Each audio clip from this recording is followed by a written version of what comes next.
മനസ്സോടെ 100 രൂപ കൊടുത്ത് ഈ കാർണിവലിൽ കയറിയ ബാധിട്ടാണെന്ന് നോക്കാം. ആദ്യം കയറിയപ്പോൾ തന്നെ ഇത് കുറേ കുഴികളുണ്ടായിരുന്നു. പക്ഷെ 2 എണ്ണം മാത്രം മാറിയിരിക്കുന്നു. എന്നിലെ സദാചാരബോധം ഇതിനനുവദിക്കുന്നില്ല. പിന്നെ ഇത് 50 രൂപ കൊടുത്ത പാമ്പിനെ തോളായിട്ട് തരാമെന്നു. ഞാൻ പറഞ്ഞു വേണ്ട, ഞാൻ ജസ്റ്റ് ടച്ച് ചെയ്തിട്ട് പിന്നെ അടുത്ത പാമ്പ്, വേറെ പാമ്പ്, പിന്നെ ഇതാണ് തേക്കു. നിങ്ങൾക്കറിയാമോ? എനിക്കും അറിയത്തില്ല.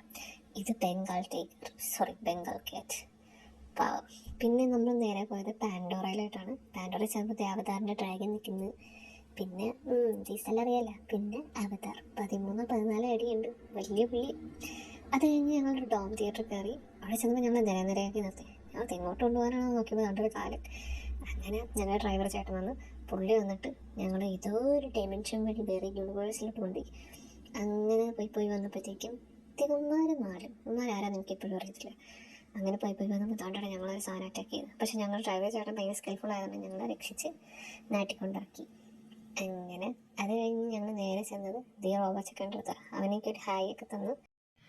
പാട്ട് കുട്ടിത്തക്കാളി വിത്തൊക്കെ മേടിച്ച് ഞങ്ങൾ വേറെ സ്റ്റോറിലോട്ട് പോയി. അപ്പോൾ ഈ പേന കണ്ടു. ഇതിൽ ചീപ്പും ഉണ്ട്, കണ്ണാടി കണ്ടു. ടെക്നോളജിയിലൊക്കെ ഒരു വളർച്ച. ബുക്ക് സ്റ്റോൾ കണ്ടപ്പോൾ എൻ്റെ കൂടെ ഉള്ള ഒരു താല്പര്യമില്ല. പക്ഷേ ഈ സാധനങ്ങളൊക്കെ ഞാൻ നിന്നു. ഞാനൊരു മെക്കേറ്റോഷിൻകായി ടൈ ഹാർട്ട് ഫാന്. അപ്പം നിൽക്കാതെ പറ്റില്ലല്ലോ. പിന്നെ 1 പീസും 2 പീസും എല്ലാ ഐറ്റംസും ഉണ്ടായിരുന്നു. എൻ്റെ കൂടെ വന്നാലും ഇത് ഇഷ്ടപ്പെട്ട. ഇതെങ്കിലും അടുത്തുള്ള ആശ്വാസം.